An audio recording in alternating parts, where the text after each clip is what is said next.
강원 산비탈에 아침 안개가 자욱하게 드리웠다. 나무 창문으로 새어 들어오는 첫 햇살이 김이 모락모락 나는 티테이블 위로 쏟아졌다. 작고 조용한 집 안에는 로만 캐모마일 향이 축축한 흙내음과 계절의 첫 새소리와 어우러져 있었다. 선반 위에는 낡은 책들이 쌓여 있었고 작은 틈이 있는 도자기 항아리가 놓여 있었다. 대문 밖에 차가 멈추는 소리가 들렸다. 유미는 빙빙 돌리지 않고 종이를 테이블 위에 올려놓았다. 엄마, 아직 제정신이면 서명해. 수진이 고개를 들자 차분한 얼굴에 빛이 반사되었다. 엄마라고 부르는데 제정신이라는 조건을 붙였다고요? 민석이 희미하게 웃으며 말을 끊었다. 그냥 위임장이에요, 엄마. 아주 간단해요. 그녀는 도자기 냄비의 균열을 바라보며 느린 목소리로 말했다. 이건 아주 간단한 문제예요. 작지만 집 전체에 균열을 낼 정도예요. 아마 여러분 중 99%는 이 말을 듣고 한숨을 쉬며 좋아요나 구독을 누르지 않고 그냥 지나칠 거예요. 1초라도 걸리더라도 지금 몇 시이고 어디서 듣고 계신가요? 강원도 외곽의 산비탈 마을. 겨울이 끝나고 이른 봄의 냄새가 감도는 날이었다.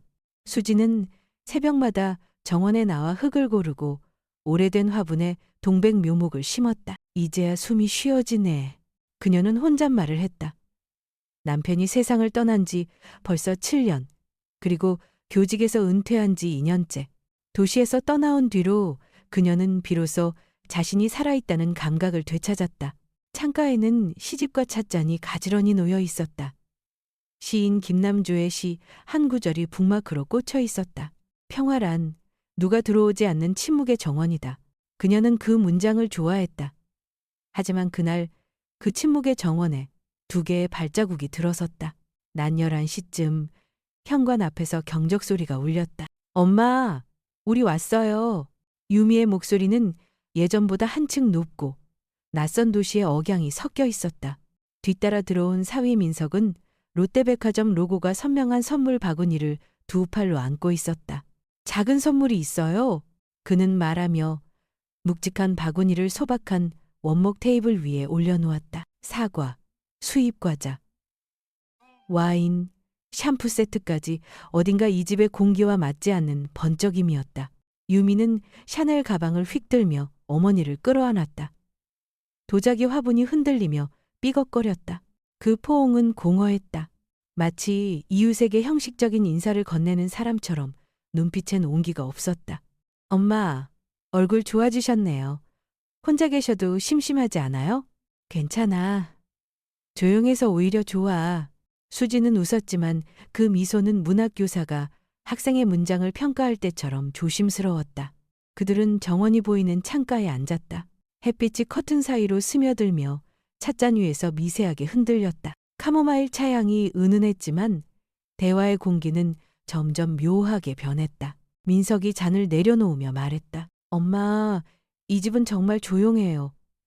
근데 이렇게 혼자 있으면 속이 메스꺼워질지도 몰라요. 그 말투엔 걱정의 포장이 씌워져 있었지만 그 속엔 약한 미소와 계산이 숨어 있었다. 유미는 휴대전화를 스크롤하다가 한숨을 쉬었다. 엄마, 친구네는 가족이 다 같이 제주도 갔대요. 너무 행복해 보이더라. 그녀의 시선은 창밖보다 어머니의 반응을 훔쳐보는 듯했다. 수지는 아무 말 없이 찻잔을 닦았다. 민석이 잽싸게 말을 이어갔다. 맞아요. 가족은 함께 있어야죠. 저희 부모님도 늘 그러세요. 효도는 함께 사는 거이라고. 요즘 세상엔 그런 게 더 귀하지 않나요? 그는 효도라는 단어를 입가에 올리며 마치 의무의 끈을 던지는 것처럼 부드럽게 미소 지었다. 유미도 고개를 끄덕였다. 엄마도 혼자보단 우리랑 같이 있으면 좋잖아요. 방 하나 더 있어요. 월세도 아끼고요. 수지는 잠시 눈을 감았다. 그들의 말은 논리처럼 들렸지만 그 논리의 결론은 이미 정해져 있었다. 그녀는 천천히 물었다. 그럼 내 집은? 민석이 미소를 유지한 채 대답했다. 그건 나중에 정리하면 되죠. 요즘은 가족 공동명예도 많대요. 책임을 나누는 거죠. 그는 책임이란 단어를 부드럽게, 그러나 너무 쉽게 말했다. 그들이 떠난 후 집안은 다시 고요해졌다. 하지만 그 고요함은 아까와 달랐다. 테이블 위엔 여전히 반짝이는 선물 바구니가 있었다. 그 옆에서 샤넬 가방이 부딪혀 생긴 도자기 화분의 금이 선명하게 보였다. 수지는 그 금을 손끝으로 쓸었다. 선물이 아니라 계약서를 가져왔군. 그녀는 낮게 중얼거렸다. 그녀는 일기장을 꺼내 첫 줄을 썼다. 3월 12일. 그들은 함께를 말했지만 사실은 소유를 뜻했다. 밤이 깊어가자 정원에서는 찬바람이 불었다. 동백꽃 잎이 흩날렸다. 수지는 창밖을 보며 속삭였다. 내 평화는 그들의 계획 앞에 시험대에 오르는구나. 그녀의 눈빛엔 더 이상 흔들림이 없었다. 교사로서 그리고 한 인간으로서 그녀는 이미 결심했다. 관찰부터 시작하자. 그녀는 밤새 부엌 창가에서 노트를 펼쳐들었다. 딸이 내뱉은 책임. 사위가 강조한 효도라는 단어를 반복해서 적었다. 그 말들이 왜 이렇게 부자연스러웠는지 그녀는 직감적으로 알았다. 효도는 마음이지 계약이 아니야. 그녀는 조용히 미소 지었다. 벽시계가 새벽 3시를 가리킬 때 수지는 불을 끄고 다시 자리에 앉았다.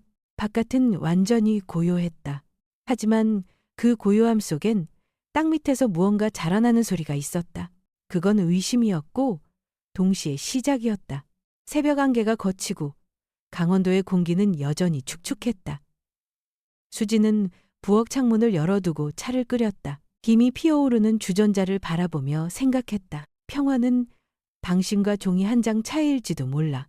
며칠 전 딸 유미와 사위 민석이 다녀간 뒤로 집안 곳곳이 어딘가 달라져 있었다. 리모컨은 사라졌고 향신료병은 엉뚱한 위치에 있었다.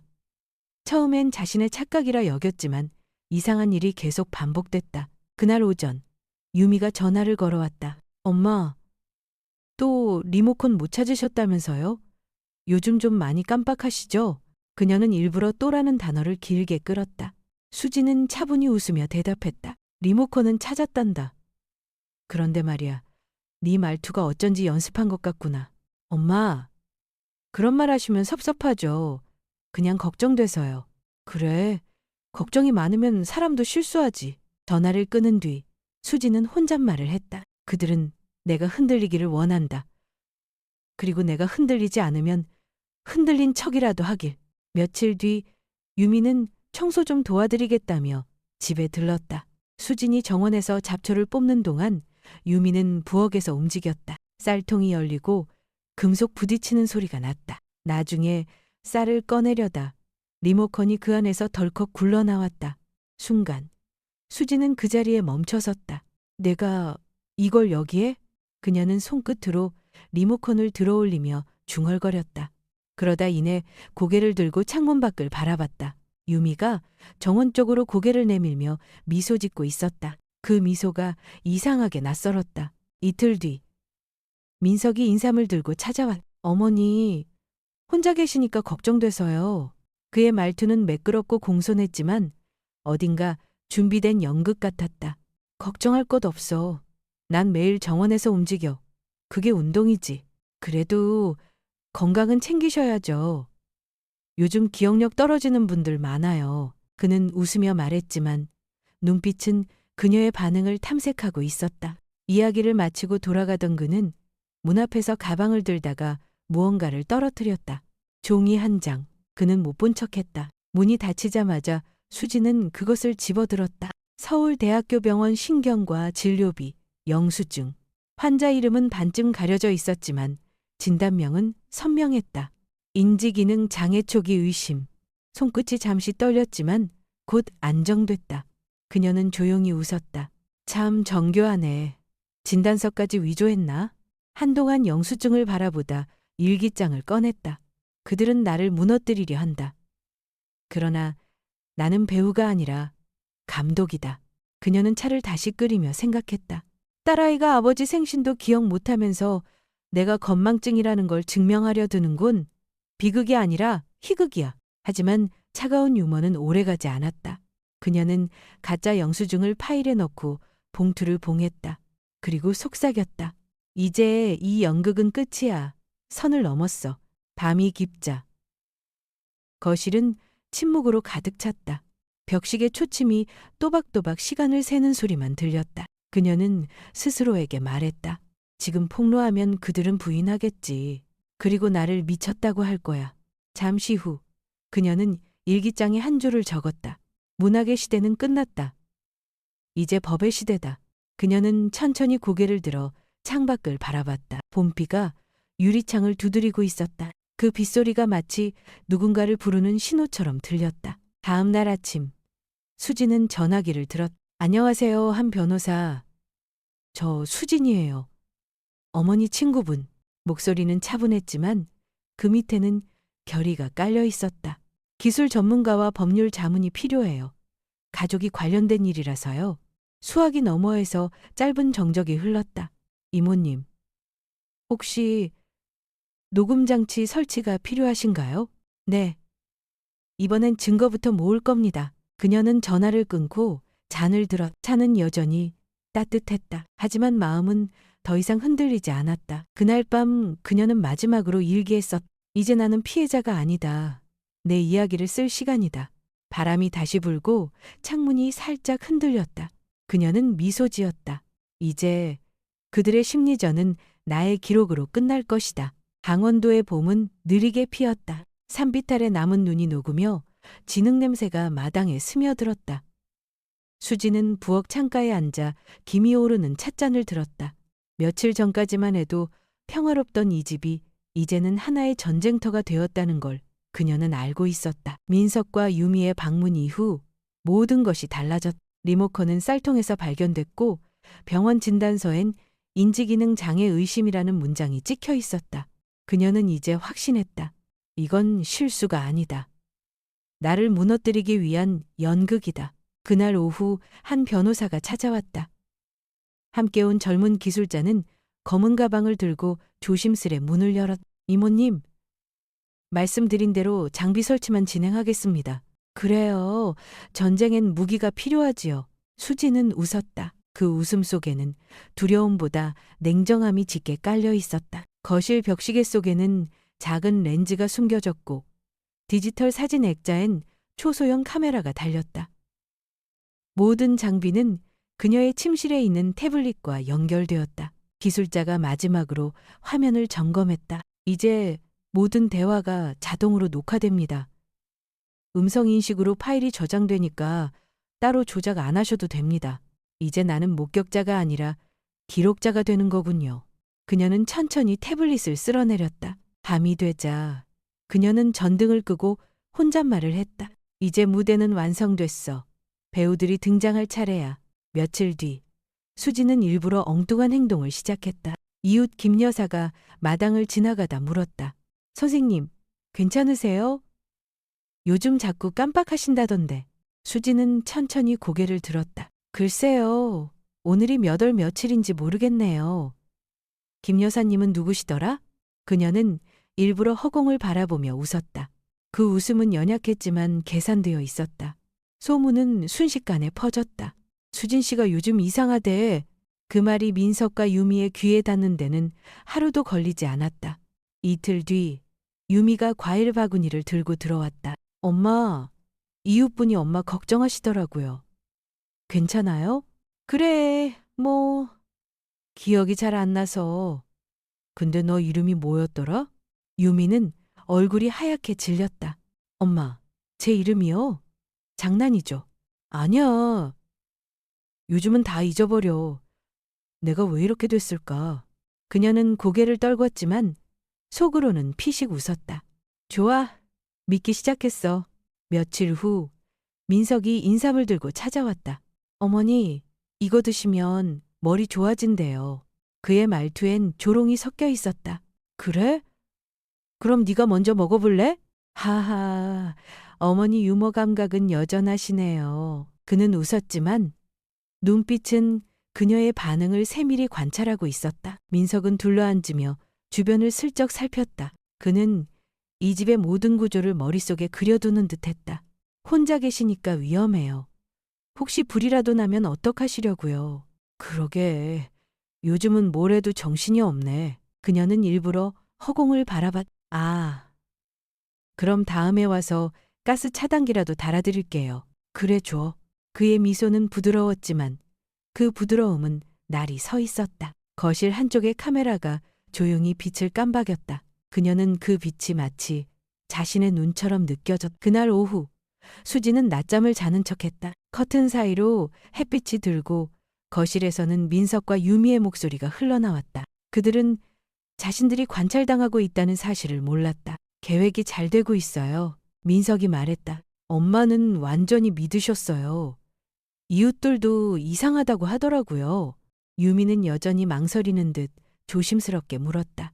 근데 오빠, 우리 진짜 이렇게까지 해야 해요? 민석은 비웃었다. 이렇게까지? 네가 너무 순진해서 문제야. 인지장애 판정만 나오면 재산 위임장 받을 수 있어. 합법적으로. 위임장? 그래. 그럼 이 집 담보로 내 빚을 갚을 수 있어. 부모님을 모셔온다 하면 사람들은 효자라고 생각하지. 엄마는 작은 방에 계시고 우리는 새 인생 시작하면 돼. 유미의 목소리가 떨렸다. 그건 너무 잔인해요. 잔인? 세상은 계약으로 굴러가. 감정으로 사는 사람은 다 바보지. 그는 잔을 들고 웃었다. 침실의 태블릿에서 그 모든 대화가 그대로 녹음됐다. 수지는 숨을 죽인 채 귀를 기울였다. 이건 단순한 탐욕이 아니야, 범죄야. 그녀의 손끝이 미세하게 떨렸지만 이내 가라앉았다. 좋아. 이제 마지막 조각까지 드러났어. 밤이 되자. 그녀는 불을 끄고 태블릿을 켰다. 녹음 파일이 재생되며 민석의 목소리가 또렷이 흘러나왔다. 합법적이야. 그 단어가 반복될 때마다 그녀의 시선이 더욱 냉정해졌다. 합법이라. 그래. 그 말이 내 무기가 되겠지. 그녀는 일기장 한 귀퉁이에 적었다. 그들은 계약을 이용했고 나는 절차로 응징할 것이다. 그녀의 눈빛이 반짝였다. 감정은 사라지고 남은 건 차가운 집중뿐이었다. 그녀는 새벽녘 한 변호사에게 전화를 걸었다. 한 변호사님, 증거는 다 확보됐어요. 바로 경찰에 제출하시죠. 아직은요. 그녀는 잠시 숨을 고르고 말했다. 아직 이 연극의 막이 안 내렸어요.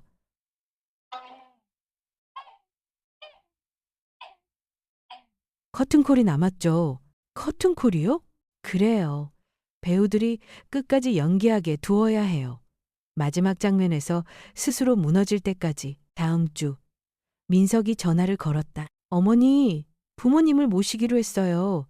이제 이 집도 좀 북적북적 해야죠. 그래. 그럼 내가 작은 방을 정리해 둘게. 수지는 태연하게 대답했다. 민석은 흡족한 표정을 지었다.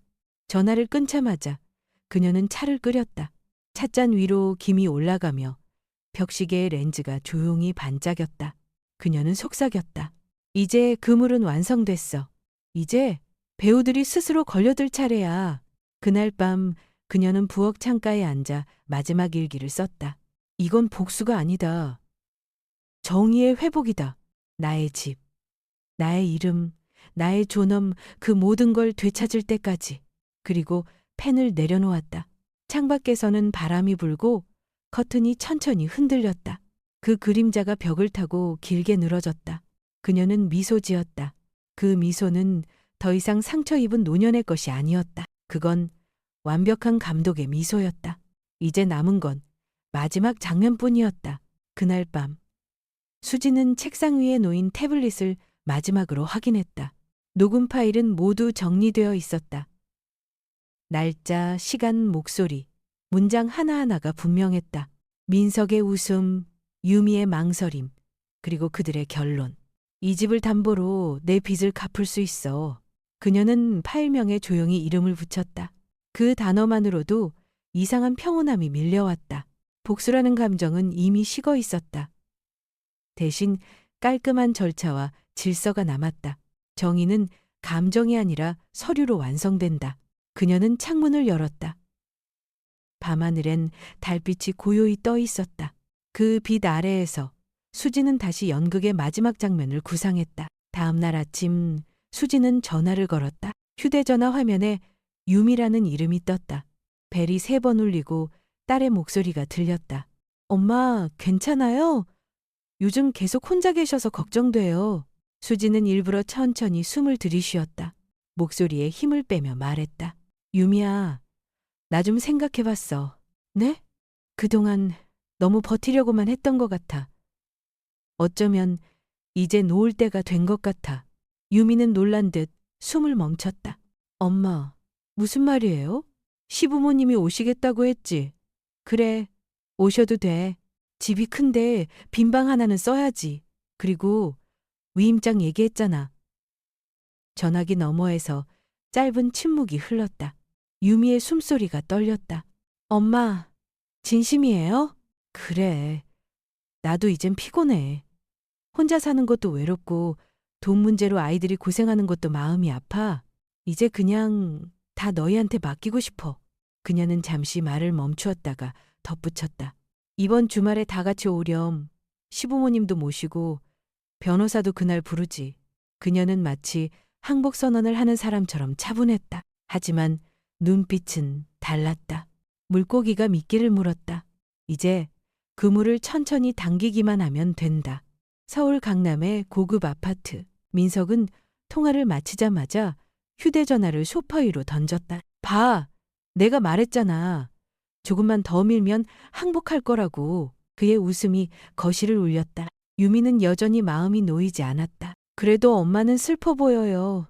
목소리가 좀 이상했어요. 민석은 다가가 그녀를 껴안으며 낮은 목소리로 말했다. 괜찮아, 얘야. 이제 익숙해질 거야. 이게 우리 가족 모두를 위한 길이야. 그는 와인잔을 들고 덧붙였다. 이번 주말엔 멋진 레스토랑 예약해. 부모님 모시고 좋은 소식 전하자고. 그 말에 유미는 억지로 미소를 지었다. 테이블 위 디지털 액자의 렌즈가 조용히 깜박였다. 그 모든 대화가 수진의 침실 태블릿으로 전송되고 있었다. 그 주 금요일. 수진은 집을 청소하기 시작했다. 먼지를 털고 커튼을 걷고 오래된 식탁보를 새 것으로 바꿨다. 정원엔 동백꽃 대신 흰 백합을 꽂았다. 결국 다시 손님을 맞게 되네. 그녀는 조용히 웃었다. 냄비에 미역국이 끓고 테이블 위엔 가지런히 숫저가 놓였다. 그녀는 오랜만에 자신이 좋아하는 앞치마를 꺼냈다. 하늘색면 앞치마. 남편이 생전에 사준 것이었다. 모든 준비가 끝나자 그녀는 소파에 앉아 눈을 감았다. 마치 명절 전날처럼 고요했지만 그 고요함엔 폭풍의 냄새가 섞여 있었다. 이건 전쟁이 아니라 연극이야. 그리고 나는 배우이자 감독이야. 그녀는 부엌 창문으로 비치는 자신을 바라보았다. 눈가에 주름이 깊었지만 그 속엔 흔들림이 없었다. 그날 오후 한 변호사에게 전화를 걸었다. 한 변호사님, 이번 주말 오후 1시에 오세요. 무슨 일인가요? 가족 회의예요. 공식적인 자리니까 가족 변호사로 오시면 됩니다. 증거는 준비됐습니까? 이미 충분히 확보했어요. 다만 이번엔 증거보다 연기가 중요할 것 같아요. 연기라뇨? 제가 지는 척해야 그들이 끝까지 자신을 드러내죠. 진짜 대본은 제가 썼어요. 이제 커튼콜만 남았어요. 땀이 모식 모래나니 이미 그녀는 전화를 끊고 잠시 조용히 웃었다. 그 웃음은 차갑고 단단했다. 회의 전날 밤. 수지는 잠을 이루지 못했다. 달빛이 희미하게 마당을 비추고 멀리서 바람이 불었다. 그녀는 슬리퍼를 신은 채 현관 밖으로 나왔다. 소나무 숲 사이에서 무언가 움직였다. 그녀는 숨을 멈췄다. 그건 꽃사슴이었다. 달빛 속에서 사슴의 눈이 반짝였다. 순하고 온순한 생명체였지만 그 눈빛은 낯설게 강했다. 그녀를 한참 바라보다가 사슴은 천천히 숲으로 사라졌다. 가장 온순한 동물이라도 자기 영역을 지키는 법은 아는구나. 그녀는 중얼거렸다. 그 말은 곧 그녀 자신에게 하는 다짐이었다. 토요일 오전. 날씨는 맑았다. 그녀는 문 앞에 작은 현수막을 걸었다. 가족회의 오후 1시.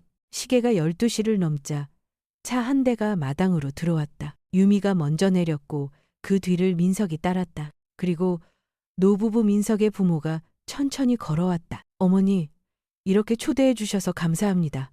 어서 와요. 다들 앉아요. 미역국 끓였어요. 다들 좋아하시잖아요. 수진의 목소리는 놀라울 만큼 부드러웠다. 그녀는 완벽히 체념한 사람의 얼굴이었다. 민석은 의기양양하게 웃었다. 어머니, 드디어 우리 가족이 한 집에 모이네요. 그래요. 오늘은 좋은 얘기만 해요. 그녀는 눈을 감았다가 천천히 열었다. 거실 테이블 위엔 작은 디지털 액자가 있었다. 겉보기엔 단순한 사진 장식처럼 보였지만 그 안의 렌즈는 조용히 빛나고 있었다. 한 변호사님 오셨어요? 문이 열리며 한 변호사가 들어섰다. 안녕하세요. 모두 처음 뵙겠습니다. 가족 변호사 한우진입니다. 수진은 차분히 말했다. 오늘은 제가 결심한 일을 공식적으로 말씀드리려고 합니다. 민석은 속으로 쾌재를 불렀다. 이제 끝났군. 하지만 수진의 손은 떨리지 않았. 그녀는 찻잔을 내려놓으며 속으로 중얼거렸다. 이제 막이 오른다. 회의가 시작되기 전 모두가 식탁에 둘러앉았다. 수진은 조용히 미소를 지었다. 이 집은 남편이 손수지은 집이에요. 벽 하나, 나무 하나 다 그의 손길이죠. 그래서 더 의미가 있죠, 어머니. 그 유산을 우리가 함께 지켜야죠. 그래요? 함께. 그녀의 목소리는 부드럽지만 묘하게 냉담했다. 그녀는 태블릿을 살짝 돌려 거실 벽 쪽으로 밀었다. 그 화면엔 정지된 영상 하나가 떠 있었다. 민석의 웃음. 그리고 그의 말. 조금만 더 밀면 항복할 거야. 아무도 그걸 알아채지 못했다. 그녀는 조용히 차를 따랐다. 오늘이 끝나면 모든 것이 제자리로 돌아가겠지. 그녀는 속삭였다. 문학의 시대는 끝났고 이제 법의 시대가 왔지. 그 말에 한 변호사는 고개를 살짝 끄덕였다. 그리고 노트북을 열었다. 녹음 파일의 첫 번째 재생 버튼을 눌렀다. 녹음 속에서 들려오는 목소리. 이 집을 담보로 내 빚을 갚을 수 있어. 합법적이지. 민석의 표정이 굳었다. 유미는 하얗게 질렸고 시부모는 말을 잃었다. 그러나 수지는 아무 말도 하지 않았다. 그저 잔잔히 차를 마시며 그들의 얼굴을 바라봤다. 그 눈빛엔 분노도 슬픔도 없었다. 오직 완벽한 고요와 계산된 끝맺음만이 남아있었다. 그녀는 조용히 말했다. 이게 마지막 가족 모임이에요. 오늘 이후로 이 집은 다시 제 영역으로 돌아갑니다. 그녀는 천천히 자리에서 일어났다. 커튼이 흔들리고 햇빛이 비쳤다. 모든 것이 끝나가고 있었다. 하지만 그 고요함은 폭풍의 시작이기도 했다. 현관의 종소리가 짧게 울리고 낮은 어조의 인사말이 마당을 건너왔다. 어머니, 저희 왔습니다. 먼저 유미가 들어섰다. 뒤이어 민석, 그리고 정장 차림의 노부부가 천천히 발을 들였다. 수지는 현관에서 신발을 가지런히 맞추어주고 조용히 고개를 숙였다. 먼 길 오시느라 고생 많으셨어요. 방은 이미 정리해 두었습니다. 점심 먼저 하시죠. 그녀의 목소리는 깊고 매끄러웠다. 겉으로 보이는 모든 것이 환대였으나 그 안쪽엔 결이 다른 고요가 흐르고 있었다. 식탁 위에는 미역국, 갈비찜, 더덕구이, 머위나물, 가지무침이 질서 있게 놓여 있었다. 오래 쓴 그릇들 사이로 빛이 흘렀다. 자리에서 수저가 움직이기 시작하자 공손한 인사말이 얇게 흩어졌다. 그러나 첫 그릇이 절반쯤 비워질 즈음 노부부의 말은 조금씩 무게를 달리했다. 시어머니가 거실을 둘러보며 말했다. 할머니, 이 방이 참 밝네요. 우리 가문 조상을 모시는 제단을 여기서 하면 훌륭할 듯해요. 시아버지가 창밖을 가리켰다. 정원은 주차 공간으로 쓰면 좋겠습니다. 부모님들 오가실 때 편해야지요. 수지는 미소를 잃지 않았다. 숟가락을 내려놓고 물컵을 채워드리며 고개만 살짝 끄덕였다. 민석이 바로 이어받았다. 엄마 아빠는 미래를 내다보시는 거니 너무 신경 쓰지 마세요. 어머니 방은 여전히 제일 큰 침실로 드리겠습니다. 새로 도배도 하고요. 그는 위로하는 말투로 가장 큰 권리를 인정하는 듯 보였지만 그 말 한마디 한마디가 집의 경계를 눈에 보이지 않게 갈라놓고 있었다. 수지는 마치 연극 무대에서 조명이 바뀌는 순간을 바라보듯 그들의 얼굴을 찬찬히 훑었다. 죽어가는 이의 침대 곁에서 상속인들이 재산을 배분하는 풍경이라면 어쩌면 지금이 그와 닮았는지도 모르겠다. 다만 그 죽어가는 사람은 아직 죽지 않았다. 식사가 끝날 때까지 그녀는 거의 말을 하지 않았다. 그저 차를 데우고 국을 덜어주고 접시를 바꾸어 놓았다. 그 침묵 속에서 사람들은 자신이 조심해야 할 말을 가장 먼저 꺼내기 마련이었다. 식탁이 정리되자마자 민석이 가죽 서류 가방을 열고 얇은 문서 한 장을 꺼냈다. 펜 뚜껑은 이미 열려 있었다. 좋습니다. 본론으로 들어가죠. 부동산 관리 위임장입니다. 어머니는 여기에 서명만 하시면 됩니다. 나머지는 제 변호사가 처리하죠. 아주 간단합니다. 그는 종이를 건네며 부드럽게 미소 지었다. 시어머니가 고개를 끄덕였고 시아버지가 덧붙였다. 서류로 정리해 놓아야 분란이 없습니다. 모두를 위한 길이지요. 수지는 문서 모서리를 가볍게 맞추어 책상 위에 가지런히 올려놓았다. 서명하기 전에 한 분을 먼저 소개하려 합니다. 가족 변호사입니다. 모두 기다리고 계시겠지요. 그 말이 떨어지는 순간 초인종이 울렸다. 문이 열리고 한 변호사가 들어섰다. 깔끔한 정장 차림, 검은 가방, 눈빛은 고요했다. 안녕하세요. 가족 변호사 한우진입니다. 민석과 유미의 목이 동시에 굳었다. 민석의 눈빛이 잠깐 흔들렸고 유미의 손은 무릎 위에서 스르르 내려앉았다. 수진이 자리를 정리하며 말했다. 서류는 곧 보겠습니다. 그 전에 잠깐만 시간을 주세요. 제가 최근 가족의 추억을 짧게 모아 보았습니다. 이야기를 더 잘 이해하는데 도움이 될 겁니다. 그녀는 리모컨을 들었다. 그 동작이 느릿했고 느림이 오히려 방해 긴장을 팽팽하게 만들었다. 텔레비전이 켜지고 화면이 잠깐 어둠을 지나 밝아졌다. 디지털 사진 액자에서 넘어온 신호가 텔레비전으로 송출되었다. 한 변호사가 노트북을 열어 케이블을 연결했고 폴더 하나가 화면 중앙에 떠올랐다. 폴더 이름은 간단했다. 가족의 기록. 클릭 소리가 작게 났다. 화면 속 첫 장면은 거실 카메라에 찍힌 날짜와 시간으로 시작했다. 민석의 목소리가 선명하게 흘러나왔다. 계획이 잘 진행되고 있어요. 엄마는 점점 더 어리둥절해 하시네요. 이어지는 유미의 망설임, 그리고 민석의 말, 인지 장애 판정만 나오면 위임장을 받습니다. 합법적으로요. 이 집 담보로 내 빚을 정리할 수 있어요. 부모님 오시면 어머니는 작은 방으로 들어가시면 됩니다. 사람들은 우리가 효자라고 하겠죠. 거실의 공기가 순식간에 식었. 시어머니가 두 손을 입가로 가져갔다. 민석의 얼굴에서 미소가 사라졌고 유미는 몸을 더욱 작게 접었다. 두 번째 영상이 재생되었다. 서울의 고급 아파트 거실이었다. 디지털 액자에 숨겨둔 카메라가 잡은 장면. 민석이 휴대전화를 소파에 던지며 크게 웃었다. 봐, 조금만 힘을 주면 항복한다고 했잖아. 유미가 조심스레 말했다. 그래도 엄마는 슬퍼 보여요. 민석은 팔로 그녀를 감싸며 낮게 속삭였다. 익숙해지면 돼. 레스토랑 예약해. 이번 주말은 축하하는 날이니까. 방 안 어디선가 숟가락이 조그맣게 부딪히는 소리가 났다. 그 미세한 금속성은 마치 방해되기를 가르는 칼끝 같았다. 수지는 화면을 멈추지 않았다. 마지막 클립이 이어졌다. 도자기 화분에 숨겨진 마이크가 잡아낸 낮은 대화. 민석의 짧은 한 줄. 세상은 계약으로 돌아간다. 감정으로 사는 사람만 바보다. 재생이 멈추자 방은 완벽한 침묵으로 잠겼다. 그 침묵 속에서 사람들 각자의 숨소리가 제각각 울렸다. 수지는 리모컨을 내려놓고 물을 한 모금 마셨다. 그리고 아주 천천히 고개를 들었다. 이것은 제 감정의 기록이 아닙니다. 날짜와 장소, 발언과 의도, 그리고 합법이라는 당신의 반복된 단어. 저는 오늘 그 단어를 진짜 의미로 돌려드리려 합니다. 그녀는 한 변호사를 바라보았다. 한 변호사가 문서처를 펼쳤다.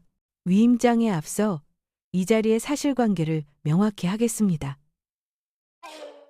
오늘의 영상과 음성은 당사자 동의 없이도 민형사상 증거로 제출 가능한 정황과 방식으로 수집되었습니다. 노인의 재산 관리 권한을 기만과 강박으로 얻으려는 시도는 고령자 보호 관련 법률과 형법의 사기죄 구성 요건에 해당할 소지가 큽니다. 민석이 굳은 표정으로 맞섰다. 사적인 대화를 몰래 찍다니 그게야말로 불법 아닌가요? 한 변호사는 눈빛 하나 흔들리지 않았다. 주거자 당사자의 합법적 설치와 보안 목적의 연장선에서 취득된 자료입니다. 또 하나, 지금 이 자리에서의 반응과 발언 역시 모두 기록되고 있습니다. 그는 노트북 옆에 작은 수신기를 가리켰다. 작은 파란 불빛이 전멸했다. 시어머니가 떨리는 목소리로 말했다. 우린 몰랐습니다. 아들이 그런 말까지 한 줄은. 시아버지가 손을 모아 올렸다. 어르신 죄송합니다. 아들 말이 너무 앞섰습니다. 수지는 고개를 숙였다. 저는 당신들을 원망하지 않습니다. 다만 오늘 이후로 이 집의 모든 결정은 제게서 나갑니다. 빈방도, 재단도, 주차장도 없습니다.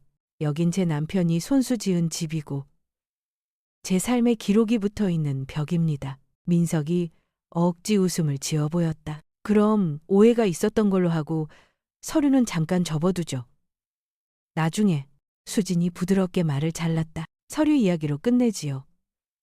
오늘 이 자리에서 위임장 대신 제가 제안할 문서를 하나 드립니다. 고레이마세. 한 변호사가 새로운 서류를 내밀었다. 접근과 접촉에 관한 합의서입니다. 향후 재산 관련 협의는 서면으로만 진행하고 고령자인 의뢰인에게 혼란을 야기하는 행위가 반복될 경우 즉시 법적 조치를 취한다는 내용입니다. 오늘 상영된 장면은 참고 자료로 첨부됩니다. 유미가 울먹이며 말했다. 엄마, 미안해요. 난 그냥 오빠 말만 믿었어요. 수지는 딸을 오래 바라보았다. 오래된 사랑과 깊은 상처가 한자리에 겹쳐 앉았다. 미안하다는 말은 나중에 천천히 하자. 오늘은 질서를 세우는 날이니까. 그녀는 마지막으로 리모컨을 들어 텔레비전을 껐다. 당신이 말한 합법, 그 단어는 결국 제 편이었습니다. 오늘 이후로 당신은 이 집에서 법으로 걸어야 합니다. 감정이 아니라. 한 변호사가 조용히 정리했다. 지금부터 이 문서에 서명하시면 됩니다. 거절하셔도 됩니다만 거절 시에는 방금 상영된 파일과 함께 내용 증명이 우선 발송됩니다. 다음 수순은 고소장입니다.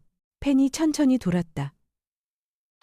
침묵 속에서 종이의 결이 미세하게 비벼지는 소리가 났다. 먼저 시아버지가 서명했고 시어머니도 따라 서명했다.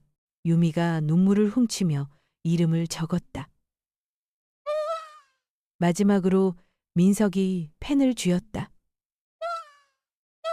그의 손등에 힘줄이 얇게 서고 입술이 굳게 다물렸다. 펜촉이 종이에 닿아 한 글자 한 글자를 긋는 동안 방은 새가 날갯죽지를 접듯 조용했다. 서명이 끝나자 수지는 자리에서 일어나 모두에게 차를 따랐다. 오늘 오신 건 감사드립니다. 이 집은 제 영역입니다. 제 삶의 기록이 여기 붙어 있습니다. 그 기록은 오늘로 더 이상 훼손되지 않습니다. 그녀는 마지막으로 시계를 보았다. 시간은 오후 3시를 조금 넘기고 있었다. 변호사님, 오늘의 회의록과 영상은 그대로 보관하세요. 추후 절차는 제가 연락드리겠습니다. 한 변호사가 예를 표하고 노트북을 닫았다. 파란 불빛이 천천히 꺼졌다. 문 밖으로 나가는 발소리가 차례로 멀어졌다.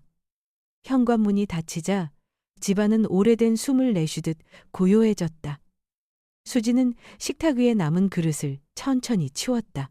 앞치마 끈을 풀며 부엌 창문을 열자 산바람이 가볍게 스쳤다. 이제야 비로소 내 집이 돌아왔다. 그녀는 일기장 첫머리에 짧게 적었다. 오늘 감정은 물러나고 법이 자리를 잡았다. 그리고 나는 다시 살아있는 사람으로 돌아왔다. 그녀는 펜을 덮고 빈 찻잔을 씻어 제자리에 올려두었다. 거실 한가운데 텔레비전의 검은 화면이 조용히 그녀를 비추었다. 그 속의 얼굴은 더 이상 흔들리지 않았다.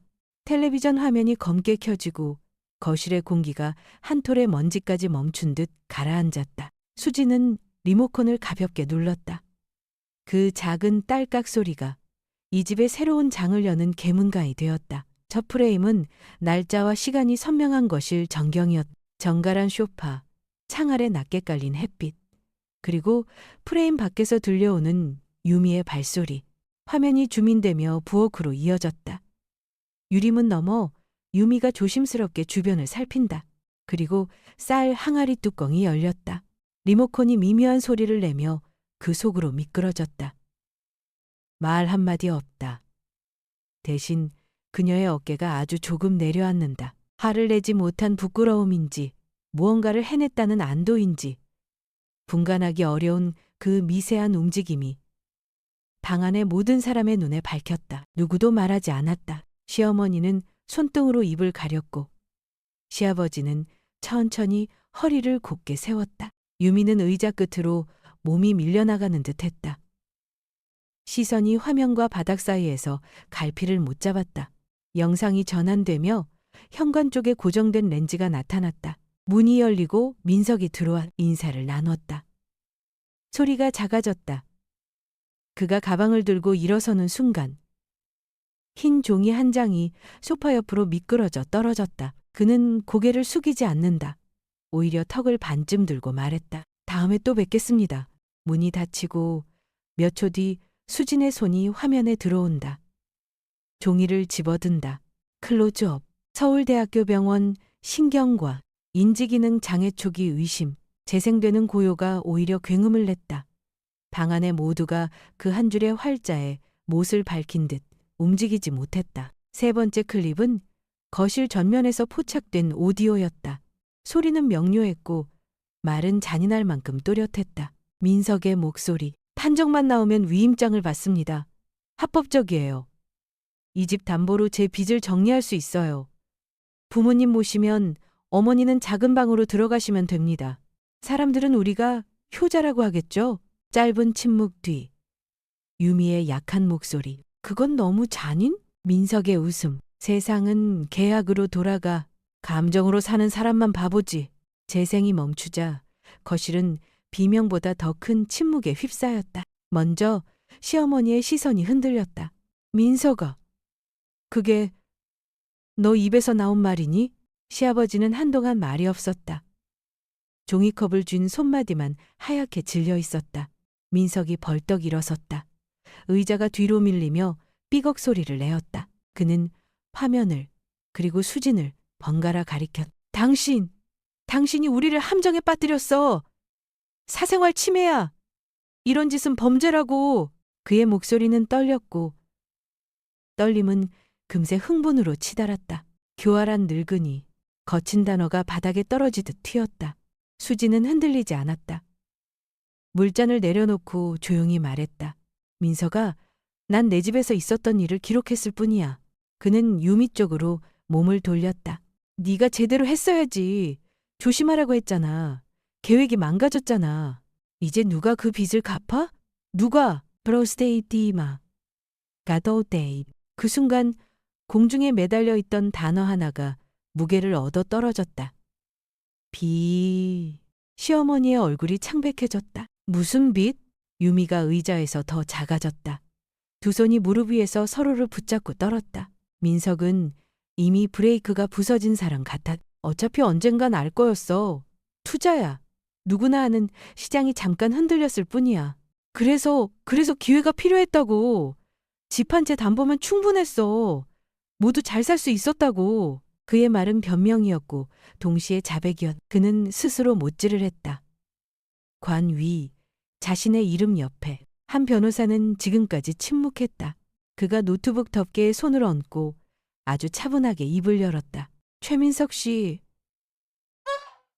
하늘투자에 대한 20억 원의 미상환 채무건. 그 한 줄로 방의 공기가 바뀌었다. 민석이 고개를 번쩍 들었. 뭐라고요? 한 변호사의 목소리는 흔들림이 없었다. 제 의뢰인은 2달 전부터 그 사실을 알고 있었습니다. 채권사 내용 증명, 연체 이자 통지, 귀하 명의의 담보 제한 메일도 확인했습니다. 그는 파일처를 열어 두툼한 인쇄물을 테이블에 내려놓았다. 오늘 이 자리의 영상과 함께 방금 귀하가 하신 말씀, 집단 보면 충분했다까지 사기, 강박, 그리고 고령자 기망 시도에 해당할 소지가 큽니다. 민석의 입술이 들썩였지만 말은 나오지 않았다. 그는 그제야 어머니를 바라보았다. 시어머니의 눈동자가 흔들렸다. 우릴 속였구나. 시아버지가 등받이에 기대며 낮게 한숨을 뱉었다. 그 숨은 오래된 나무가 부러지는 소리처럼 들렸다. 말이 끊겼다. 그 빈칸 속에서 수지는 한 번도 목소리를 높이지 않았다. 그녀는 고요 속에서만 강했다. 전 오늘 누구도 모욕하지 않았습니다. 다만 진실이 스스로 말하게 두었을 뿐. 그녀가 리모컨을 내려놓았다. 손끝에 떨림조차 없었다. 유미가 조심스레 고개를 들었다. 엄마, 정말 2달 전부터 알고 있었어요? 수지는 잠시 딸을 바라보다 천천히 고개를 끄덕였다. 알고 있었다. 그리고 기다렸다. 그녀의 눈길은 따뜻하지 않았지만 차갑지도 않았다. 그 가운데 명료한 선 하나가 있었다. 경계. 민석은 비틀거리며 의자에 주저앉았다. 이제 분노는 힘을 잃고 공포가 그 자리를 채웠다. 경찰을 부를 건가요? 그가 꺼낸 단어가 방바닥에 미끄러졌다. 한 변호사가 간단히 정리했다.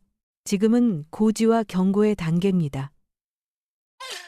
그러나 오늘 이후 동일한 시도가 반복되면 저희는 지체 없이 형사 절차를 진행할 겁니다. 또한 채권사와의 협의 과정에서 본건 자료가 제공될 수 있음을 알려드립니다. 민석의 어깨가 무너졌다. 유미는 눈물을 훔쳤다. 손등 위로 번지는 미지근한 물기. 시어머니가 떨림 속에서 말했다. 며느리, 일어서자. 우린 먼저 가보자. 시아버지는 수진을 향해 고개를 숙였다. 죄를 지은 건 우리 아들입니다. 어르신, 미안합니다. 그 말에 수진이 고개를 숙였다. 부모 탓을 하지 마십시오.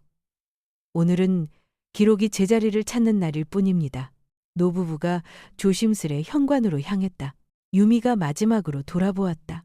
엄마, 나중에 혼자 찾아와도 될까요? 잠시 정적. 수지는 대답을 미루었다. 오늘은 여기까지다. 다음은 서면으로 이야기하자. 그녀의 말투는 법률 문장의 질서를 닮아 있었다. 문이 닫히고 방은 다시 정적을 얻었다. 한 변호사가 노트북을 닫았다. 파란 표시등이 꺼졌다. 수지는 천천히 커튼을 걷고 창을 열었다. 찬바람이 들어왔다. 그녀는 조용히 속삭였다. 연극은 끝났어. 그러나 그 말 뒤에 작은 덧붙임이 따라붙었다. 이제부터는 산문이다. 감정이 아니라 절차, 소문이 아니라 종이. 한 변호사가 마지막 확인을 했다. 이모님, 영상과 녹취, 채무자료, 오늘 회의록까지 정리해두겠습니다. 추후 내용 증명 발송일과 일정은 메시지로 전달드릴게요. 그래요. 오늘은 여기까지. 수진이 고개를 끄덕였다. 거실에는 아직 미역국의 온기가 남아있었다. 그녀는 앞치마를 풀고 싱크대로 가서 빈 그릇을 씻었다. 물살이 그릇의 가장자리를 부드럽게 감돌았다. 한때 이 집을 채웠던 두려움은 사라지고 자리를 바꿔 앉은 건 차분한 통제였다. 창밖에서 바람이 소나무를 흔들었다. 그 소리 위에 그녀는 마지막 한 줄을 마음속에 새겼다. 정의는 박수로 끝나지 않는다. 침묵으로 굳어진다. 그녀는 수건으로 손을 닦고 일기장을 펼쳤다. 오늘 날짜 아래 짧게 적었다. 나는 폭로하지 않았다. 진실이 스스로 얼굴을 드러냈을 뿐. 그리고 펜을 내려놓았다. 검은 화면의 텔레비전이 그녀를 비췄다. 그 속의 얼굴은 더 이상 흔들리지 않았다. 아마 여러분 중 99%는 이 말을 듣고 한숨을 쉬며 좋아요나 구독을 누르지 않고 그냥 지나칠 거예요. 1초라도 걸리더라도 지금 몇 시이고 어디서 듣고 계신가요? 거실의 공기가 아직 식지 않았다. 텔레비전은 꺼졌고 증거의 잔향만이 유리창을 타고 맴돌았다. 그 소리는 무대 뒤에서 울리는 신호음 같았다. 막이 바뀐다는 예고. 최민석 씨, 한 변호사가 얇은 서류철을 꺼내 정면으로 놓았다. 하늘투자는 지난주 귀하의 연체 채권을 제3자에게 양도했습니다. 채권 양도 통지와 사본입니다. 양수인은 SJ홀딩스. 민석의 눈썹이 찌푸려졌다. SJ? 뭐요? 수진이 찻잔을 소리나지 않게 내렸다. 수진. 김수진의 약자지. 그녀의 말은 물결 없이 번지는 잔광 같았다. 감정이 빠진 자음과 모음. 그러나 누구보다 무거운 사실. 민석의 목이 굳었다. 설마 당신이? 한 변호사가 곧바로 이어받았다. 네. 제 의뢰인이 설립한 특수목적 회사입니다. 하늘 투자 측과 합법적으로 양수 절차를 마쳤고 채권 원금과 연체이자 지연 손해금이 함께 이관되었습니다. 니그리보스. 민석의 입술이 마른 종이처럼 갈라졌다. 그걸 어떻게 은퇴한 교사가 남편이 가르쳐 주셨지. 수진이 처음으로 자신의 과거를 꺼냈다. 그이는 교사였지만 투자 공부를 게을리하지 않았어. 가계부를 쓰는 법부터 기업의 재무제표, 채권 계약서의 용어까지 돈은 남에게 맡기는 게 아니라 계약으로 지키는 거다. 그녀의 눈빛이 잠시 먼 곳을 스쳤다. 그러니 네가 무슨 종류의 서류로 무엇을 노릴지 어렴풋이 짐작은 하고 있었다. 유미가 숨을 삼켰다. 어머니의 목소리는 낮았지만 어딘가 눈부셨다. 그녀는 처음으로 어머니가 약한 사람이 아니라 준비된 사람이었음을 보았다. 한 변호사가 조항을 짚었다. 채권량도 통지일로부터 이미 2회 변제일이 지났습니다. 계약서 제14조 연속 3회 미변제 시 담보권 실행 가능. 담보물은 최민석 유미 공동명의 강남 아파트, 즉 현재 의뢰인은 귀하의 법적 채권자이므로 가압류 및 임의 경매를 신청할 권리가 있습니다. 말끝이 떨어지자마자 방해 공기가 뒤집혔다. 조금 전까지 이 집을 통째로 옮기려던 사위는 이제 자신이 사는 집을 지키기 위해 발 디딜 곳을 찾게 되었다. 민석이 의자 등받이를 붙잡고 앉았다. 말도 안 돼. 그건 우리의 집이야. 당신이 내 집을 담보로 삼으려던 것처럼? 수진의 반문은 칼날이 아니라 석판 같았다. 한 변호사가 차분히 덧붙였다. 저희는 아직 절차를 시작하지 않았습니다. 오늘 이후의 태도와 합의 여부에 따라 달라지겠죠. 시어머니가 멍한 얼굴로 수진과 한 변호사를 번갈아 보았다. 그럼 지금 우리 아들 집이 법에 따라 진행될 수 있습니다. 한 변호사의 답은 짧고 완결적이었다. 유미가 어머니를 바라봤다. 그 눈엔 공포와 함께 설명하기 어려운 감정이 꿈틀거렸다. 안도와 아주 작은 존경. 엄마, 그럼 2달 전에 알았을 때 왜 말하지 않았어요? 네가 믿지 않을 걸 알았으니까. 수지는 고개를 기울였다. 말해도 엄마가 오해한다고 하겠지. 그래서 나는 너희가 믿을 수밖에 없는 방법을 택했다. 계약과 증거. 민석은 속이 울렁이는 듯 입가를 문질렀다. 내가 진 건 알겠다. 하지만 이렇게까지 그는 말을 잇지 못했다. 이렇게까지가 무엇인지 스스로도 설명할 수 없었다. 집을 잃을 두려움인가? 아니면 더 이상 가장이라는 이름으로 누군가를 압박할 수 없다는 사실인가? 수지는 의자에 등을 붙이고 앉았다. 손을 포개어 무릎 위에 올렸다. 네가 내 평화를 빼앗으려 했으니 나는 너의 권력을 빼앗아 왔다. 단순한 대칭이다. 거실의 시계가 한 번 짧게 울었다. 모두가 그 소리에 고개를 들었다가 다시 숙였다. 잠시 후 수진이 입을 열었다. 하지만 네 아파트는 원치 않아. 민석의 눈이 휘둥그레졌다. 그럼 뭘? 수진은 한 변호사를 향해 고개를 끄덕였다. 의무이행 합의서입니다. 핵심은 3가지. 그는 손가락으로 조항을 짚었다. 첫째, 최민석 씨는 본건 이후 김수진 씨 재산 거주에 일체 개입하지 않는다. 직 간접적 압박, 허위 소문 유포, 접근 시도 금지. 둘째, 채무 조정안. 귀하는 매월 일정 금액을 변제하고 1회 이상 연체 시 담보권 실행. 단, 변제금은 SJ홀딩스, 즉 김수진 씨에게 입금. 셋째, 유미 씨의 별도 보호 조항.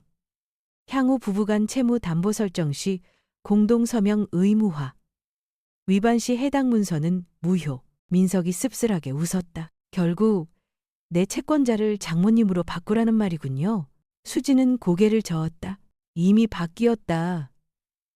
넌 지금 바꿀지 말지를 선택하는 게 아니라 어떤 방식으로 책임질지를 선택하는 중이야. 하. 그녀는 딸을 바라봤다. 유미야, 네 지분은 건드리지 않겠다. 다만 앞으로 네 이름을 담보로 걸려는 서류엔 서명하지 마라. 그게 네가 지킬 선이야. 유미의 눈가가 뜨겁게 젖었다. 네. 수지는 민석을 곧게 응시했다. 그리고 너에게 내가 원하는 건 집도 돈도 아니다. 그녀는 말을 고르고 또박또박 내뱉었다. 책임이다. 한 변호사가 합의서의 마지막 장을 뒤집었다. 부정행위와 고령자 기망에 대한 사과문 작성 및 공증, 지역 노인회, 법률구조공단 명의의 봉사시간 200시간, 그리고 가족 앞에서의 공식 사과. 이 세 가지가 담보권 유예의 전제 조건입니다. 민석의 표정이 일그러졌다. 돈이면 모를까. 사과문? 봉사? 네가 망가뜨리려 한 건 돈만이 아니었다. 수진의 목소리는 낮았지만 단단했다. 내 명예, 내 이름, 내 집, 그걸 회복하려면 서류와 절차만으로는 부족하다. 네가 부순 걸 네 손으로 다시 쌓아라. 바람이 창문을 스쳤다. 얇은 커튼이 숨쉬듯 들썩였다. 민석은 더 이상 호통치지 않았다. 대신 계산하는 눈빛이 잠깐 떠올랐다. 그리고 곧 꺼졌다. 계산할 재료가 사라졌기 때문이다. 그는 펜을 들어 올렸다가 허공에서 멈췄다. 내가 이걸 지키면 압류는 안 하겠습니까? 한 변호사가 명료하게 답했다. 예. 성실히 이행시 채무는 조정되고 유예기간 후 추가 협상 가능합니다. 반대로 한 번이라도 약속을 깨면 바로 진행합니다. 수진이 마침내 고개를 끄덕였다. 선택해라. 이번에는 네가 내 규칙을 따른다. 침묵. 그리고 펜촉이 종이에 닿는 작은 소리. 한 글자 한 글자가 겨울 얼음판 위에 발자국처럼 선명하게 새겨졌다. 유미가 어머니를 다시 보았다. 그 눈엔 후회와 함께 낯선 빛이 어른거렸다. 종경 늦게 찾아왔지만 결코 가볍지 않은 민석의 서명이 끝나자 한 변호사가 문서를 회수해 파일철에 꽂았다. 오늘자로 합의는 성립합니다. 이행감시는 저희가 맡겠습니다. 가라이에 이월은 저리레 에레. 수지는 자리에서 일어나 창문을 더 활짝 열었다. 산바람이 식탁 위의 냅킨을 살짝 흔들었다. 그녀는 말이 아니라 공기의 방향으로 끝을 맺었다. 이 집의 바람은 이제 안으로 드는 바람이 아니라 밖으로 밀어내는 바람이었다. 침범과 소란을. 현관까지 배웅을 마치고 돌아온 그녀는 부엌에서 주전자에 물을 올렸다. 끓는 물소리가 천천히 커졌다. 잦아들었다. 그 사이 한 변호사가 마지막 확인을 했다. 이모님, 가압류 서류는 보류 상태로 두겠습니다. 합의 이행률 100%를 목표로 관리하죠. 고맙네. 그리고 개인적으로 존경합니다. 그의 말은 드물었고 절제돼 있었다. 수지는 조용히 웃었다. 난 그저 남편이 가르쳐준 대로 했을 뿐이야. 감정은 뜨겁지만 계약은 차갑게. 그 둘이 만나면 사람은 흔들리지 않아. 주전자 기미로 남편의 목소리가 스치는 듯했다. 돈은 남에게 맡기지 마. 이름을 지키는 건 계약서야. 너니의 말이 내 이사라스 있어. 그녀는 머그컵 2개에 차를 따랐다. 하나는 자신에게, 하나는 빈 식탁 맞은편에. 여전히 남편의 자리를 향해 여보, 오늘도 숙제검사는 통과했지. 그녀가 혼잣말로 웃었다. 문득 유미에게 보낼 메시지를 떠올렸다. 내 지분은 지켜졌다. 네가 지킬 건 네 서명이다. 짧고 명확한 문장. 어머니가 딸에게 보내는 새로운 규칙. 현관 박소나무가 바람을 받아 서서히 몸을 기울였다가 다시 제자리를 찾았다. 그 모습이 수진의 오늘을 닮아 있었다. 기울 수는 있어도 꺾이지 않는 것. 그녀는 일기장을 펼쳤다. 오늘 사위는 채무자에서 피교육자가 되었다. 나는 피해자에서 채권자로 이동했다. 권력은 주먹이 아니라 준비해 있었다. 그리고 마지막 줄. 나는 집도 돈도 원하지 않았다. 내가 원한 건 다시는 누군가가 이 집의 문턱을 넘을 때 내 이름을 가볍게 부르지 않는 세계. 펜을 덮고 창을 닫았다. 밤이 조용히 내려왔다. 그러나 그 조용함은 더 이상 두려움의 침묵이 아니었다. 질서의 침묵이었다. 창밖의 빗줄기가 유리창을 부드럽게 두드렸다. 수지는 거실에 불을 낮추고 식탁 위 서류들을 정리했다. 지난 몇 주간의 폭풍이 지나가고 난 자리에 남은 것은 싸움의 잔재가 아니라 정리된 조용함이었다. 그녀는 느리게 숨을 내쉬었다. 이제 해야 할 마지막 정리가 남았다. 그날 저녁, 가족과 변호사가 다시 모였다. 테이블 위에는 더 이상 와인잔도 분노도 없었다. 오직 차가운 물 한 잔과 얇은 서류철만 놓여 있었다. 수지는 차분히 입을 열었다. 민석, 나는 네 집도 네 돈도 원하지 않는다. 그녀의 목소리는 잔잔했지만 거실의 모든 숨결이 그 말에 멈췄다. 돈은 다시 벌 수 있어. 하지만 명예는 잃으면 끝이야. 네가 되찾아야 할 건 돈이 아니라 네 이름이야. 민석은 손끝으로 셔츠 단추를 매만지며 피식 웃었다. 명예라. 그런 걸 아직 믿는 사람이 있습니까? 세상은 돈으로 움직이는데 그래서 네가 이렇게 된 거야. 수지는 고개를 들었다. 네가 가장 싸게 판 게 네 이름이었어. 이제 그걸 네 손으로 다시 사. 법 앞에서. 한 변호사가 조용히 말을 이었다. 최민석 씨, 김수진 여사께선 압류를 유예하셨습니다. 하지만 그 대신 조건이 있습니다. 첫째, 비하는 사기와 횡령 미수 혐의를 스스로 자백하셔야 합니다. 둘째, 피해 변제를 위해 일정 금액을 성실히 납부하셔야 합니다. 이게 아니면 형사 고소와 가압류는 즉시 진행됩니다. 민석의 얼굴이 하얗게 질렸다. 이건 협박이잖아요. 협박이 아니야. 수진이 단호하게 잘랐다. 기회야. 그녀는 천천히 의자에 등을 기댔다. 복수를 원했다면 이미 끝냈겠지. 벌을 주는 게 아니라 배움을 남기려는 거야. 네가 배워야 할 건 책임이야. 시어머니가 울먹이며 말했다. 수진 씨, 그건 너무 가혹해요. 아들이 감옥에 가야 한단 말이에요? 수진은 고개를 저었다. 감옥은 벌이 아니에요. 멈춤이에요. 멈춰야 다시 시작할 수 있죠. 그녀의 목소리는 놀라울 만큼 차분했다. 민석은 의자에 등을 기대며 고개를 숙였다. 그 침묵이 오래 이어졌다. 결국 그는 낮은 목소리로 말했다. 자수하겠습니다. 그게 제가 선택할 수 있는 유일한 길이라면. 그 순간 수지는 작게 눈을 감았다. 그의 선택이 두려움에서든 자존심에서든 상관없었다. 중요한 건 선택했다는 사실이었다. 이틀 뒤 아침 뉴스에 자막이 떴다. 부동산 위임장 조작 시도 본인 자수. 단 한 줄짜리 기사였다. 그러나 그 한 줄이 모든 것을 정리했다. 며칠 후 시부모가 집을 찾아왔다. 문이 열리자마자 시어머니는 무릎을 꿇으려 했다. 수진 씨, 우리가 잘못했어요. 그 애를 그렇게 키운 건 결국 우리예요. 수진은 다가가 그녀의 손을 붙잡았다. 그러지 마세요. 무릎은 먼 길에 남겨두세요.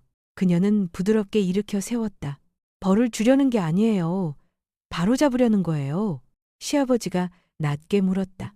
그래서 당신은 그걸로 만족합니까? 만족이 아니라 평온이에요. 수지는 조용히 답했다. 나는 복수로 잠들고 싶지 않아요. 정의로 잠들고 싶어요. 두 노인은 아무 말도 하지 못한 채 돌아섰다. 문이 닫히고 난 뒤 수지는 천천히 숨을 내쉬었다. 이제 이 싸움은 끝났다. 이제부터는 치유의 시간이었다. 저녁 무렵 유미가 홀로 찾아왔다. 그녀는 오래 울었던 듯 눈가가 붉었다.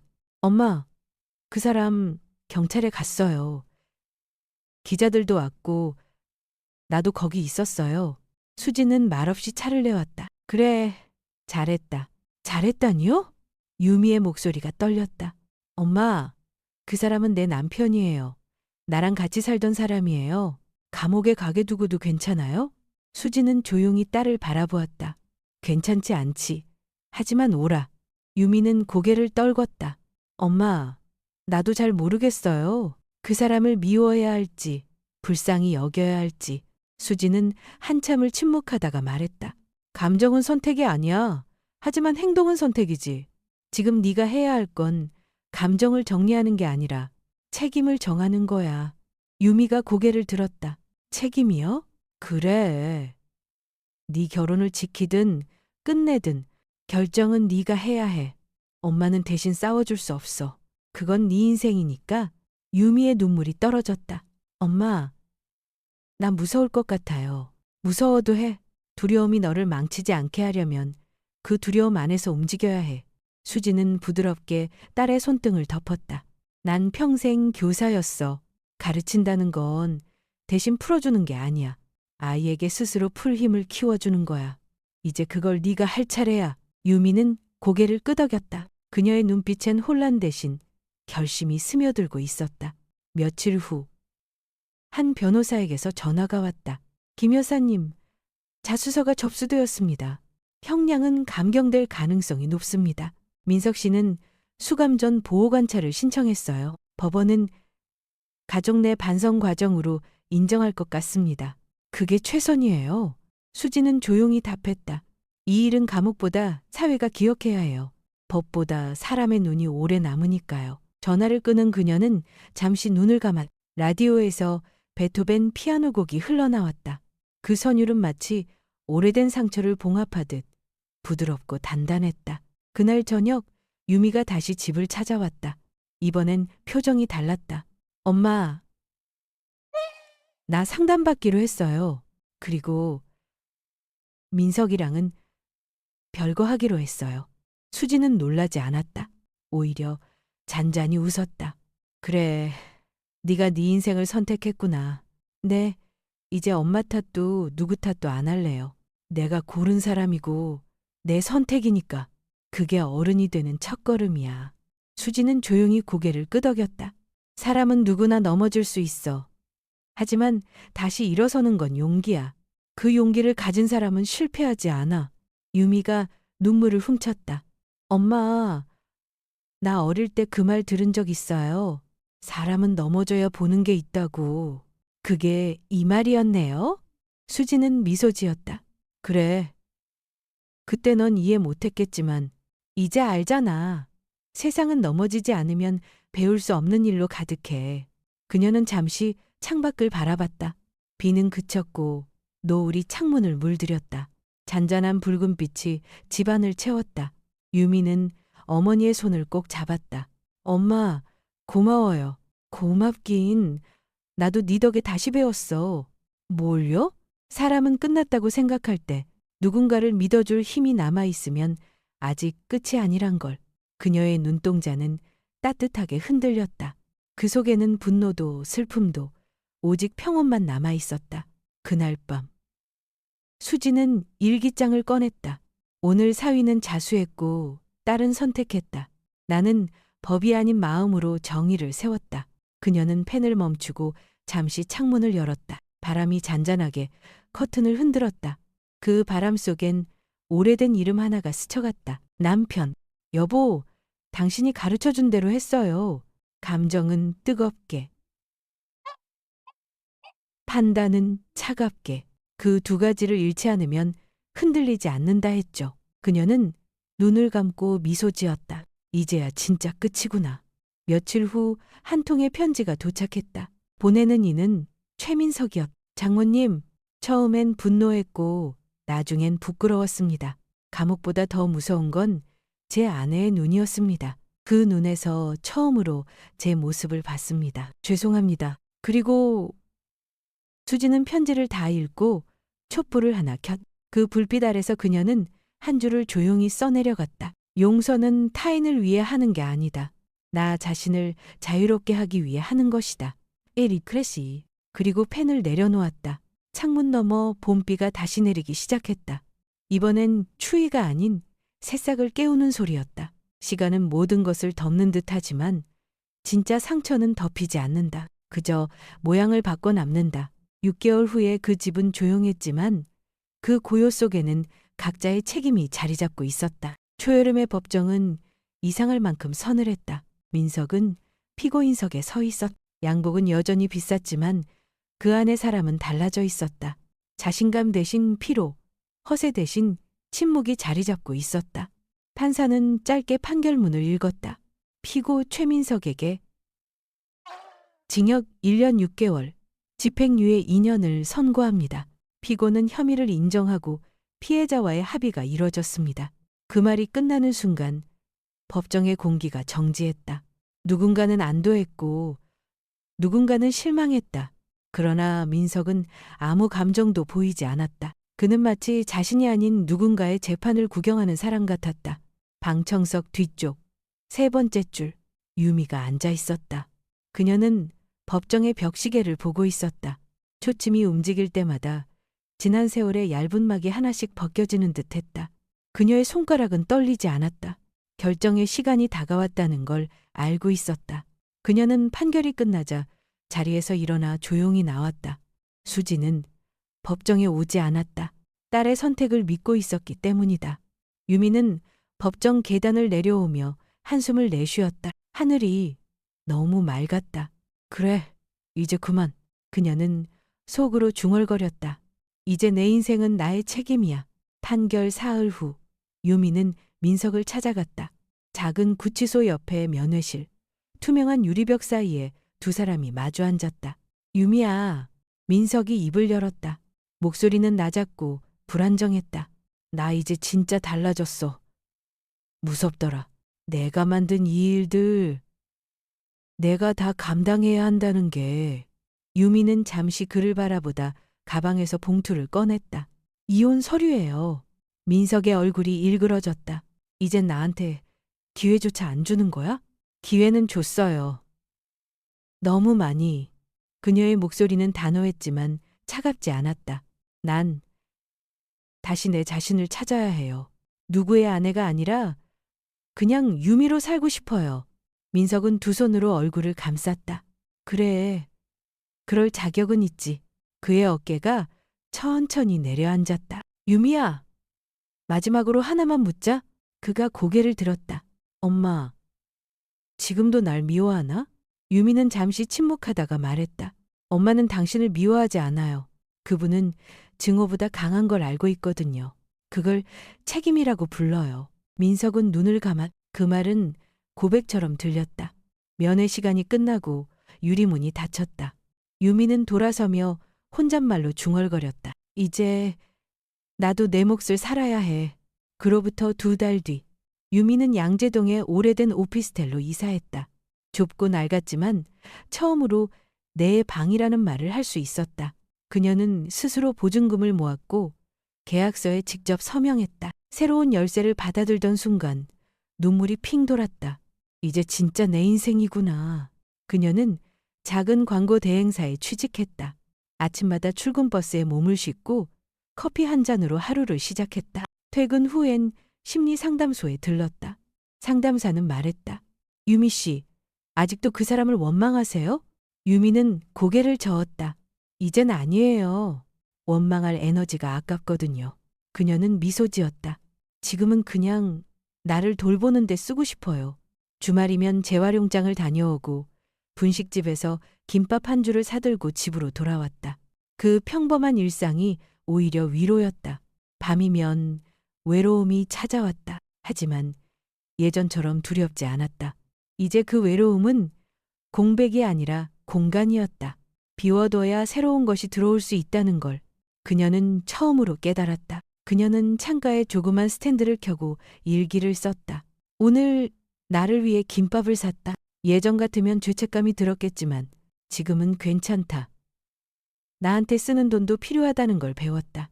그해 가을, 유미의 생일 아침, 문 앞에 낯선 상자가 놓여 있었다.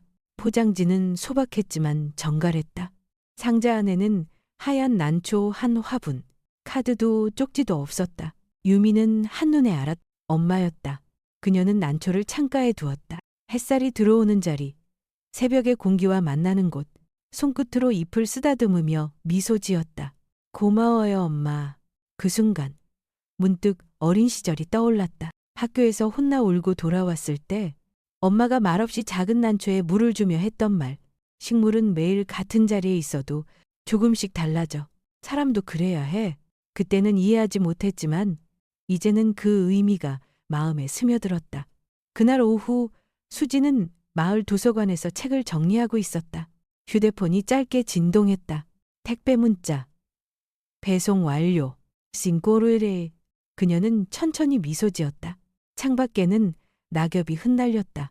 햇살이 부드럽게 창틀을 감쌌다.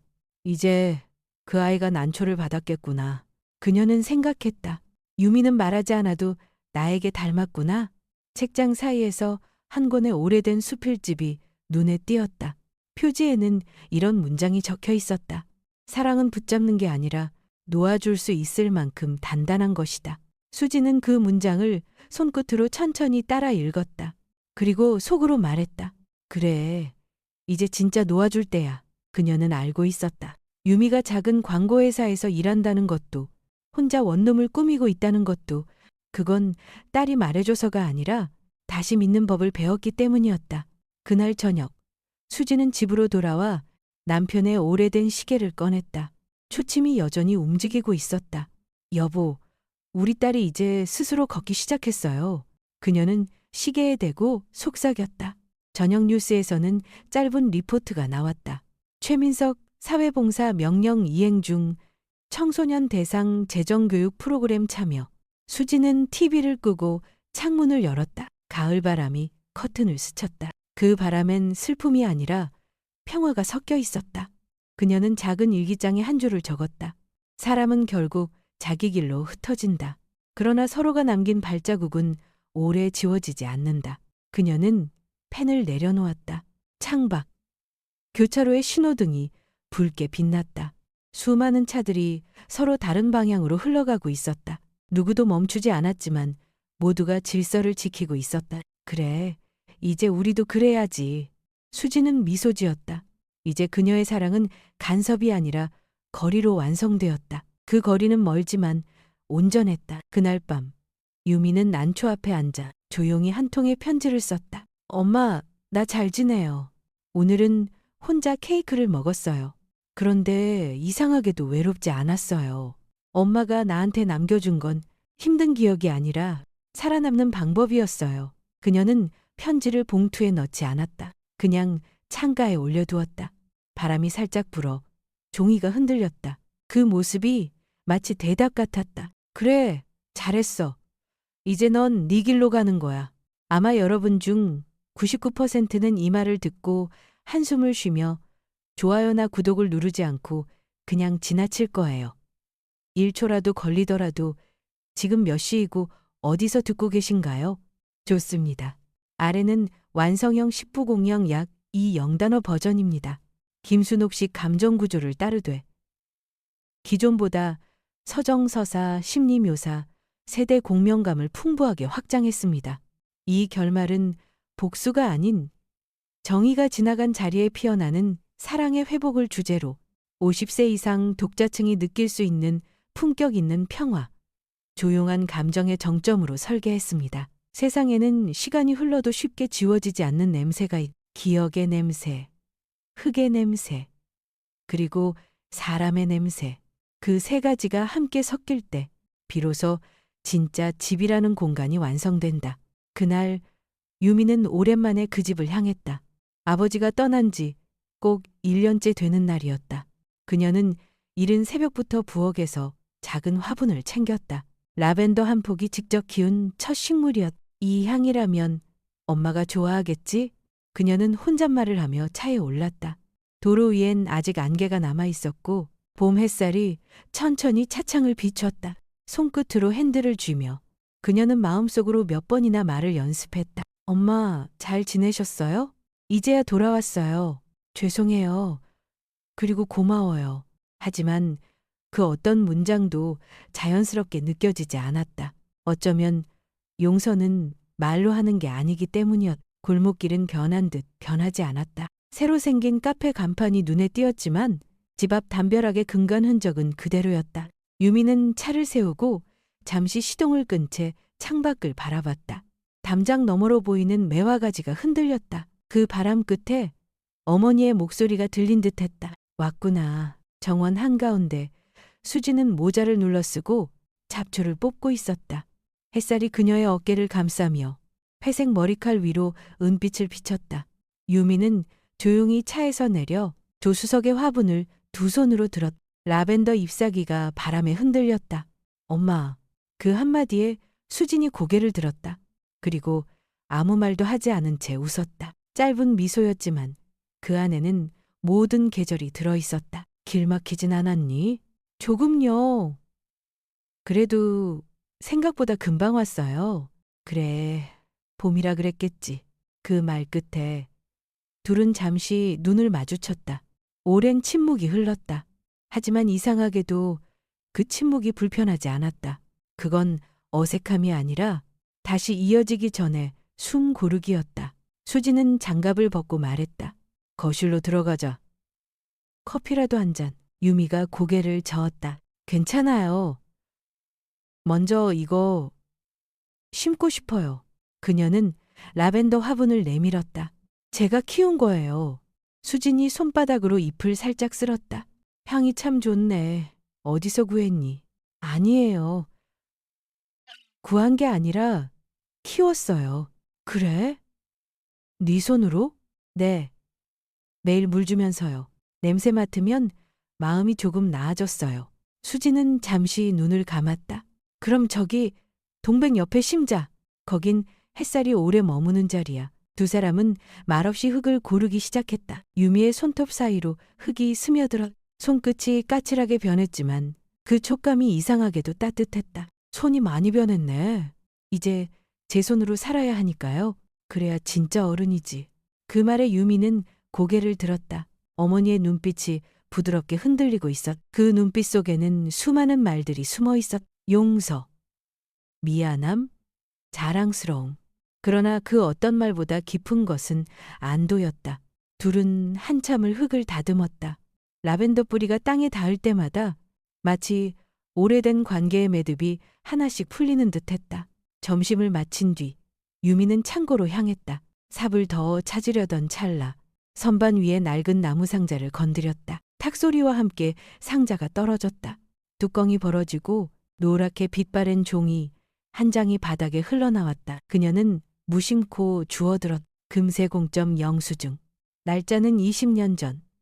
품목은 금불꽃 브로치 매입 200영원. 그 순간 유미의 손이 멈췄다. 그 브로치. 할머니가 남긴 유일한 유품. 수진이 늘 이건 엄마의 숨결이야 라며 장롱 깊숙이 넣어두었던 그것. 그녀는 천천히 숨을 삼켰다. 그리고 기억이 밀려왔. 민석이 처음 사업에 어려움을 겪었을 때 그 돈 어디서 났어요? 묻고 싶었지만 어머니는 늘 엄마가 알아서 할게 라며 웃어넘겼다. 그 미소가 떠올랐다. 이제야 그 미소의 의미를 알 것 같았. 유미의 눈에 눈물이 차올랐다. 엄마. 유미는 영수증을 들고 정원으로 뛰어나갔다. 수지는 여전히 모자를 쓰고 잡초를 뽑고 있었다. 햇살이 그녀의 어깨 위에 번졌다. 엄마, 이게 뭐예요? 유미가 숨을 몰아쉬며 종이를 내밀었다. 수지는 종이를 보고 잠시 멈췄다. 그거? 오래된 영수증이네. 금불꽃 브로치. 할머니 거였잖아요. 그래. 그걸 왜 팔았어요? 그때 네가 힘들었잖니. 유미의 눈이 흔들렸다. 그 돈으로 민석 씨 도왔죠. 그랬지. 왜 나한테 말 안 했어요? 왜 그렇게 혼자서 다 감당했어요? 수지는 잠시 말을 잃었다. 바람이 잠잠해졌다. 정원의 공기가 한순간 멈춘 듯했다. 그땐 몰랐어. 그게 사랑인지 어리석음인지. 그냥 엄마가 할 수 있는 건 그뿐이었어. 유미는 고개를 떨궜다. 엄마, 미안해요. 그때 전 엄마가 날 통제한다고만 생각했어요. 그게 사랑이었다는 걸 이제 알았어요. 수지는 천천히 딸의 손을 잡았다. 사람은 원래 뒤늦게 알아. 하지만 늦게라도 알면 돼. 유미는 영수증을 바닥에 떨어뜨리고 어머니를 꼭 끌어안았다. 수진의 손이 잠시 허공에 멈췄다가 조용히 딸의 등을 감쌌다. 괜찮아. 이제 됐다. 그녀의 손끝이 유미의 머리카락을 천천히 쓸었다.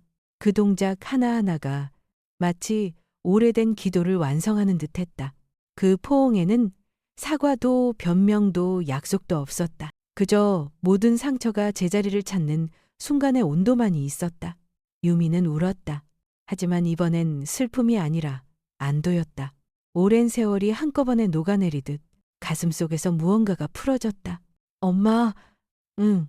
이제야 엄마가 얼마나 큰 사람인지 알겠어요. 그럼 됐지. 해가 서쪽으로 기울었다. 정원의 그림자가 길게 늘어졌다. 라벤더 향이 바람에 섞여 퍼졌다. 유미가 조용히 말했다. 엄마, 그 브로치 다시 찾아드릴게요.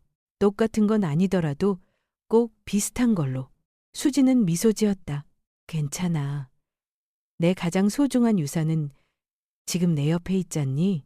유미의 눈물이 다시 흘렀다. 엄마, 나 엄마처럼 살고 싶어요. 수지는 고개를 저었다. 안 돼. 너는 너처럼 살아야지. 그게 내가 평생 바라던 일이야. 그녀는 딸의 손등을 가만히 덮었다. 엄마는 이제 흙이랑 꽃이랑 같이 살면 돼. 넌 사람들 속에서, 세상 속에서 살아야 해. 햇살이 두 사람의 어깨 위로 내려앉았다. 그 빛은 따뜻했지만 눈부시지 않았. 잠시 후 수진이 물뿌리개를 들고 라벤더에 물을 주었다. 이 향 참 좋다. 엄마, 이건 제가 키운 거예요. 그래서 더 진하구나. 수지는 잎을 살짝 만졌다. 사람도 시간이 지나면 이렇게 향기로워져. 그럴까요? 그럼 상처가 있어야 향이 깊어지는 법이지. 둘은 나란히 앉아 서로 다른 방향을 바라보며 같은 햇살을 받았. 시간이 멈춘 듯 고요했다. 하지만 그 고요는 외로움이 아니라 평화였다. 수진이 속삭였다. 내 정원에 봄이 왔구나. 처음 이 집에 들어왔을 때 심었던 동백이 이렇게 다시 피었구나. 그리고 오늘 내 딸도 돌아왔구나. 저녁이 다가오자 바람이 조금 서늘해졌다. 유미는 화분 옆에 흙을 고르고 다시 손에 묻은 흙을 바라봤다. 엄마, 다음 주에도 올게요. 그래. 대신 이번엔 장갑 챙겨와. 이 정원은 손이 맨질맨질하면 안 돼. 유미가 웃었다. 엄마는 여전하시네요. 그래야 세상이 덜 흔들리지. 수지는 딸을 바라보며 천천히 말했다. 유미야, 세상에서 제일 어려운 게 뭔지 아니? 용서요? 아니, 용서를 받아들이는 거야. 유미는 그 말에 고개를 숙였다. 그게 이제 조금은 알 것 같아요. 그럼 됐지. 유미는 차에 올라 시동을 걸었다. 거울에 비친 자신이 예전보다 편안해 보였다. 엄마한테는 봄이, 나한테는 시작이구나. 창밖으로 본 정원에는 라벤더와 동백이 어깨를 맞대고 피어 있었다. 그 위로 바람이 지나가며 속삭였다. 괜찮아. 이제 정말 괜찮아.